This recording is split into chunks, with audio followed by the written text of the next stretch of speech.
process. And again, also, sure is only articulated by the federal government. I would like to suggest that the state governments, local governments should also articulate their own programs, so that at the time the federal government is implementing its own programs, the states are implementing, local governments are implementing, the people at the grassroots will feel the impact of the oil subsidy. Thank you. So, one more thing I would like to emphasize is that Boko Haram, we're now talking about it, and some people say it's a terrorist act, it's a group thing, and all that.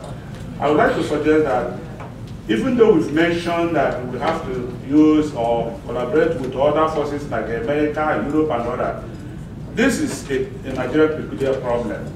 It's a Nigerian type of terrorism. I think it would be good if the government can design a way of dialoguing, engaging in dialogue with this group, and see how things will come, how we can work together. Thank you. Thank you, please. Losing lives will cost us more. I suffered during the Nigerian Civil War, and I wouldn't like anything that will involve war again. So I would like to suggest that the government should engage with this group in a dialogue that we did when we had the problem in the Niger Delta. Thank you very much. Well, we are at war already. We are at war. We're in a state of war. No, seriously. No. We are at war, brother. Which war? We're in a state of war. Let's be honest. Okay. That should be known. Yes. No, I like to speak. No, I like to speak. No. Okay. No. Okay, you know, we are just saying that we should just frame the question so that we can be fast. If you want to make a suggestion, we, construct a suggestion well and faster so that other people have something to say. Hello, good evening. My name is Ogugu, and I'm very brief. What's your name? Ogugu. I want to talk about Boko Haram, but we can't really talk about a security issue. But this is my message to the president. He should hold Nwabara. No, sorry, excuse me. He should hold Onovo and Douglas Oronto part responsible for how far this issue has gone. If you want to talk about it, we can talk about it later. We have briefs on it. With regards to the oil subsidy, and I don't want you to feel that we Nigerians are not reasonable or we're not that understanding of the complexity of overspending or unnecessary spending.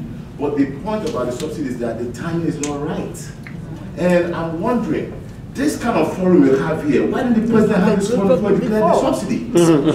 Now, what for now? Thank you. Thank you. He's talking about being proactive. Yes. Thank you. Yes, the next lady.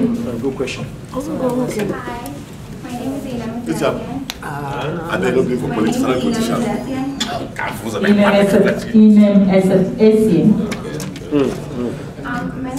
send their children overseas to go to college, like Ghana, United States, and really because if they go to other countries with a Nigerian degree, a Nigerian degree is deemed worthless.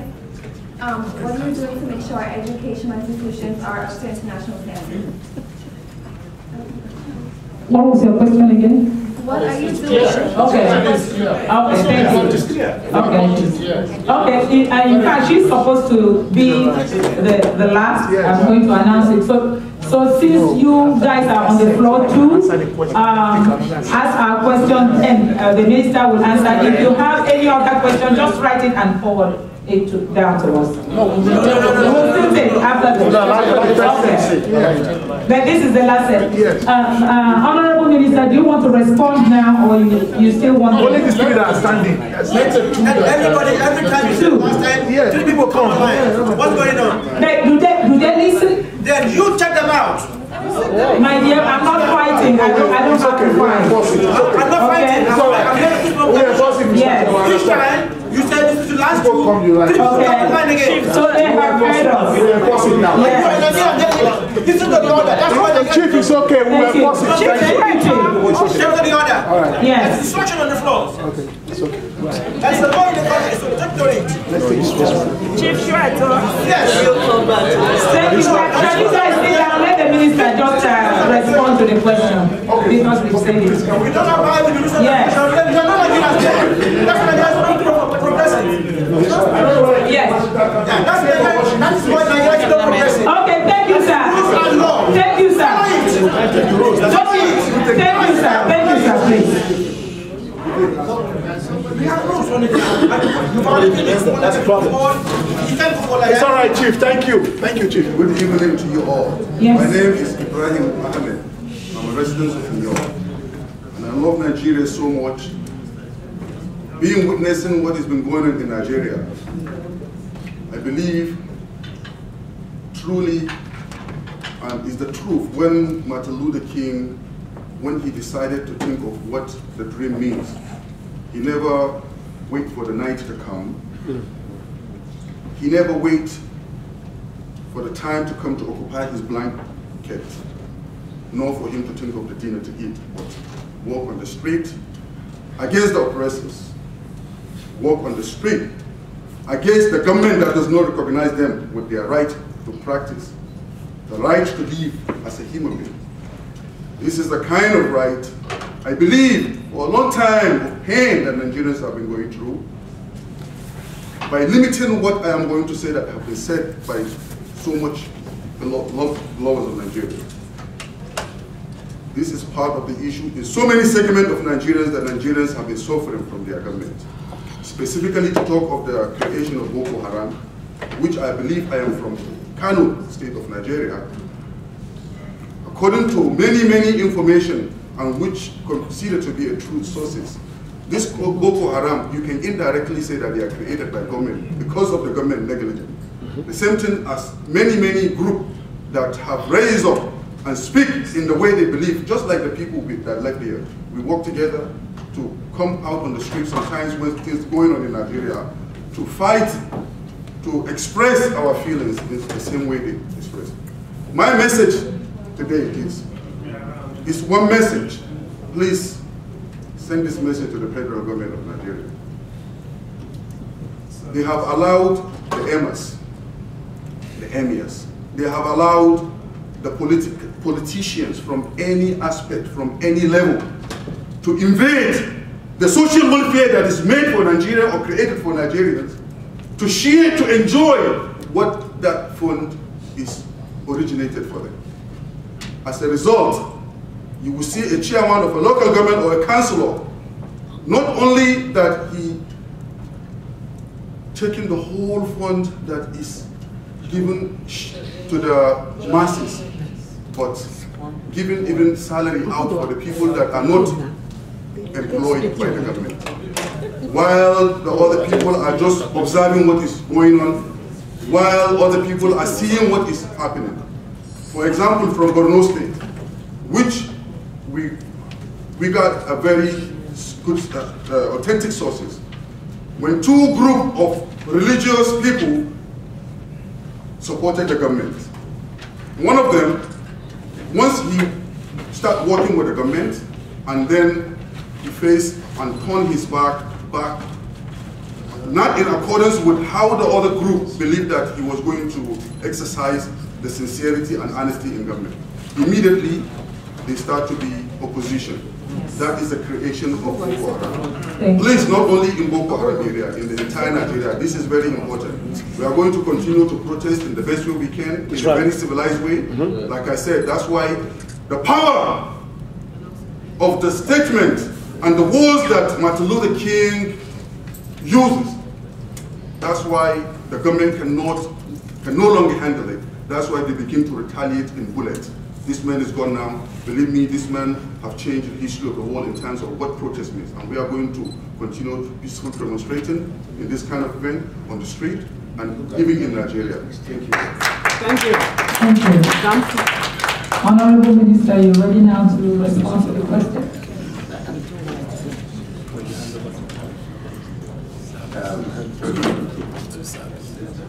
fellow Nigerians, I just want to first salute your courage for remaining here the way you have. I wish we had this at the beginning and all we could say all these things so that we carry them back to our principle and make sure that we insist that some of these solutions are being done. And I also appeal to us that when we're doing some of these things, let us be honest and sincere about it. I just got a Twitter that Nigerians in New York have shut down the town halls. This is a lie. The propaganda, that's what I'm telling you. We are sitting down here having a town hall meeting. Just that people demonstrated, they walked out and tweeted,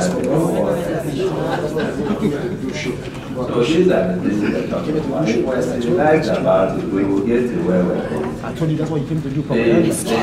The one man show. One man show. I'm part of them, absolutely. Yes, I know. You were nuns. I was sent out of university because of National Union of Nigerian Students. You people were people after us. So I just want to say that I was Secretary General Students Union during Alemos Go. I was thrown out of school. But we shouldn't betray the union, the movement. We are not betraying it. That's why we are here. We are fighting from the inside. That's all I'm saying.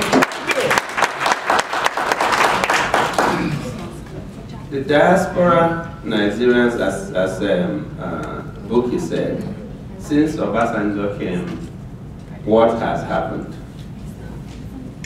I remember clearly in 1999, I was privileged to have been elected into the House of Representatives, and I traveled with President Obasanjo to Atlanta. We had so many Nigerians from all over the United States who came to pour their minds about how Nigeria should be governed. It was at that spot that Obasanjo said we should form an organization which was then named NIDO, so that from that organization they should be able to relate to the government and bring ideas and things that should be done from, or rather, whatever feelings Nigerians in diaspora have, it directly into government. Now, that organization has been formed, and I share your views that since then you might say that nothing concrete has been done. But as a member of House of Representatives, I initiated a bill called Nigerians in Diaspora Commission Bill.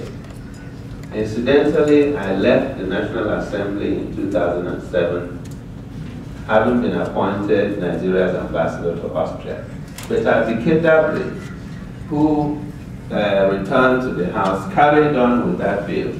That bill was eventually passed and has been signed by this President, Goodluck Jonathan, to set up a diaspora commission. And I can assure you that commission will be headed by one of you, so that issues concerning diasporans will be directly channeled to the President. It will be a full-time commission. That bill has been signed by the President. In fact, what is keeping implementation right now is that the President said, look, the government of Nigeria is too large. We need to shrink government.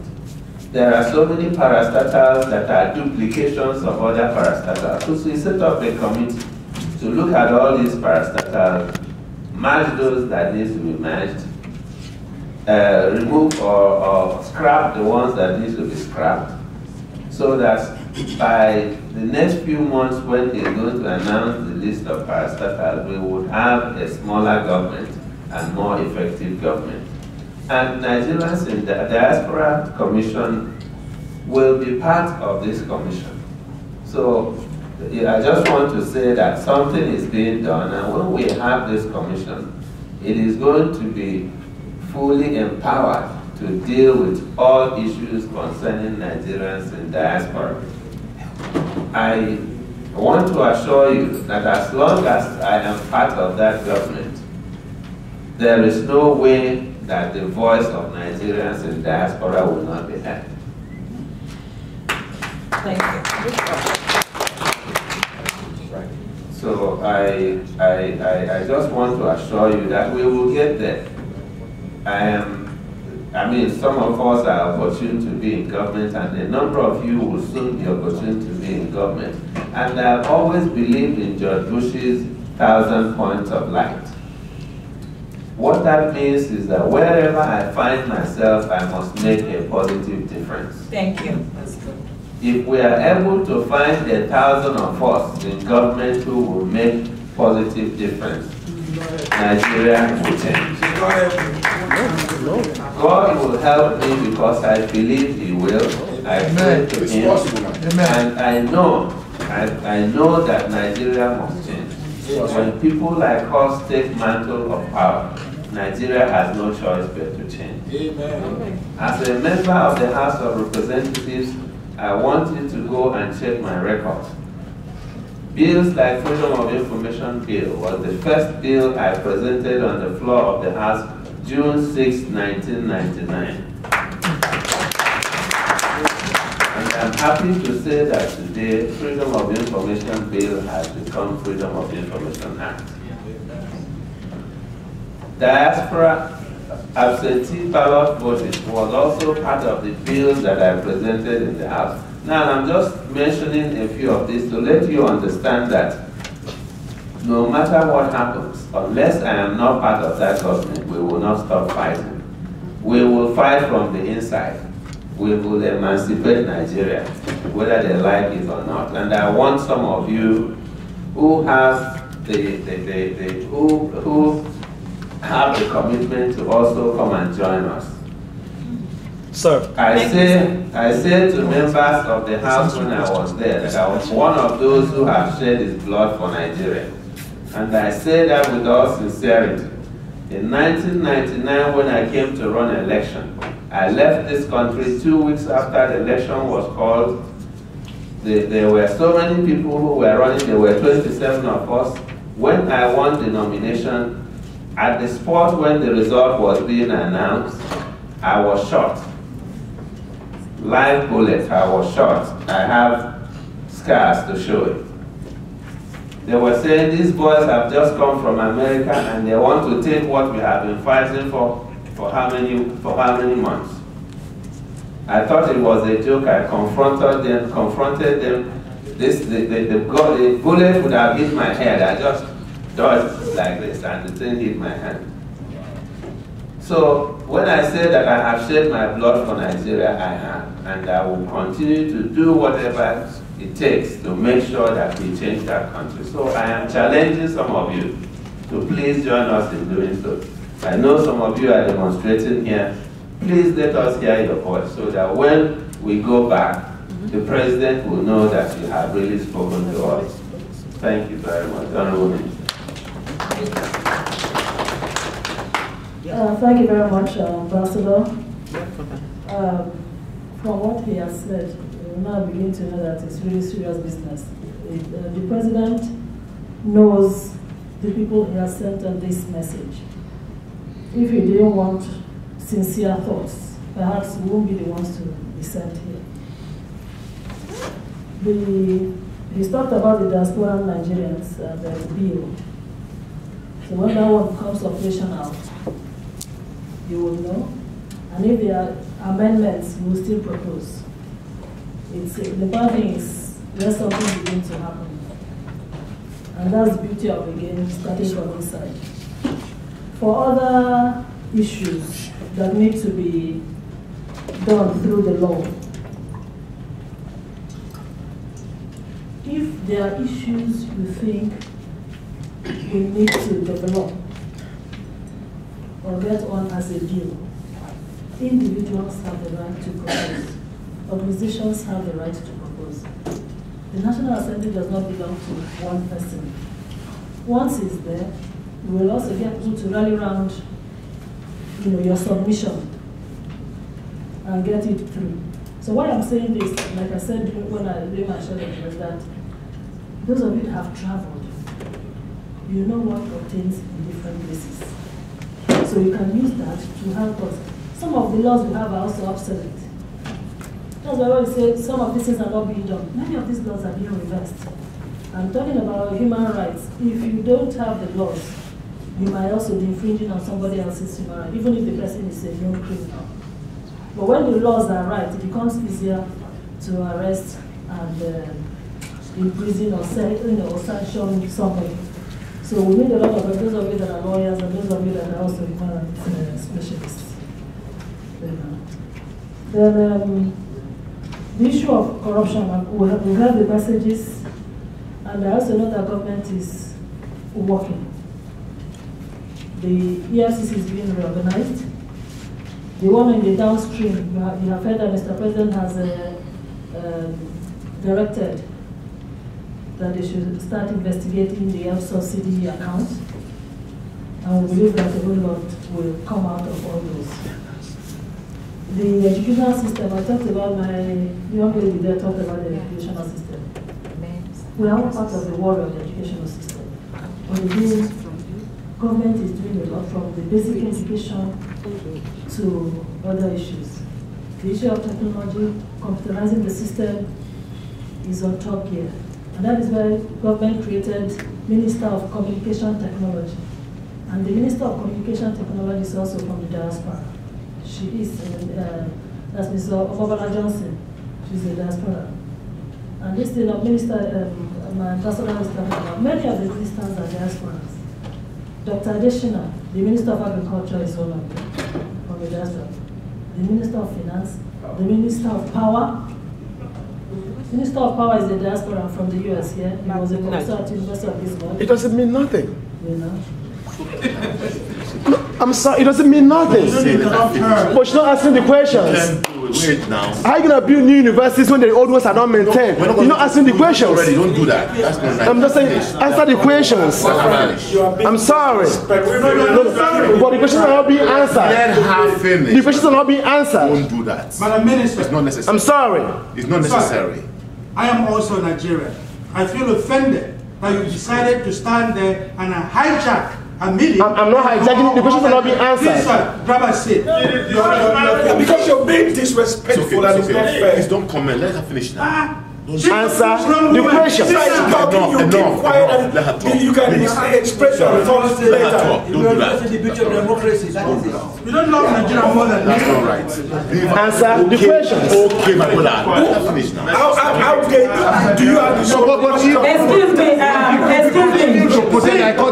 Excuse me. I go, it doesn't matter. Yeah, it's fine. If that's what you want. Excuse me. You can be part of that. So it doesn't matter. I go, it doesn't matter. Yes. Okay, you're the one that said that you offended by not insulting women to put their pants. I was against that. Please. Yes. Let's respect ourselves. We love our mothers, we love our sisters, we love our daughters. Madam, please let her continue. Thank you. Thank you very much. Go kill it. I also want to tell him that I have 4 sons. I have 4 sons and 2 grandchildren. I want to tell him. Thank you. So, one of my brothers, they talked about justice not being in the national anthem. Those are part of the things we're talking about. If you feel that, you know, we had a national anthem, somebody now gave us a new one. So, you can modify, add another stanza, or introduce something else. The system is dynamic. The system is dynamic. Then we started talking about the theoretical nature of education. That was why I said the issue of computerization and technology is a major part of the revolution in the educational system. In fact, recently, the government chose some schools in all the senatorial government areas, in all the states, to use as pilot project for, computer training and literacy, even schools in the rural areas. And then some of the curriculum in the schools are being reviewed and revised. The Minister of Education is also a professor, and I believe that she's passionate about what she's doing because she really is. So, we also shouldn't forget that we had a long regime of military rule. And a whole lot of things happened or did not happen. So, some of those things we are beginning to now address as a democracy. That's why I say we need to give ourselves some patience. We can't blame ourselves on both sides, but I know we'll get there. The issue of refineries and my brother from Akwa, I share your passion. In fact, when I went home at Christmas, I'm from Imo State. People from Imo State ask me, why is there no refinery? Imo State is also one of the oil producing states. That's correct. Why is there no refinery being cited in our state? What does the big countries But as a follow-up on the refinery, I just came back from Nigeria. In terms of the contributions of other states to the center. You are doing the same thing now. They are finished now. What does the big state contribute?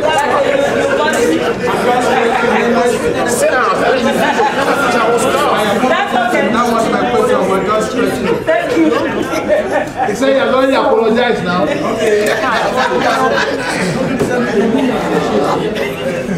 It's not funny. People are laughing. It's not funny. It's not funny. At this stage, what do we do to be state by state? It's not funny. All the other roads are supposed to get your guess. People say this one too. And I know we'll get in due course, but we'll have to start somewhere. And that is what it is. So again, we'll still present all this, you know what I mean? But I'm sure, I want to believe that people of our body will have presented this, because it's close, very close to the center. The issue of road, government has promised mass revolution of roads. Because we noted, and in fact, many roads are even being built now, many roads in the different zones of the country. If we were home recently, we will see a whole lot happening in the area of roads, and many more will happen. Then the amnesty and Boko Haram. Many people have suggested that you need to engage with Boko Haram. Other people are also saying Boko Haram is faceless. Nobody has come forward to say, like you have in the Niger Delta, you know their laws, they come forward to tell you. Nobody has come forward to even say he's the Boko Haram member or the leader of Boko Haram. But I know that Mr. President has severally called a meeting of the Northern Elders. He has continued to engage with those from the Northeast. The other day, I even traveled with the Borno State government. And we discussed in that level, even at the state level, they themselves are doing their bit. So, my dear brother, I'm sure you know what I mean. So they are engaging with the MS. Somebody mentioned all this. Well, I say some of the things, maybe the information will get out. Unfortunately, the information is going to circulate what government is doing. Maybe they are underreported too. I know that government has been discussing a whole lot with the Northern Elders, the former presidents, the new political leaders, the MS especially. So they've all been, in fact, there's something about building community bridges that we're also talking about, engaging with the grassroots, so that people can even come out and say, my son is, my relation is, my cousin is, this person living in our community is. So those things are happening, discussions with the relevant bodies at the various levels. Then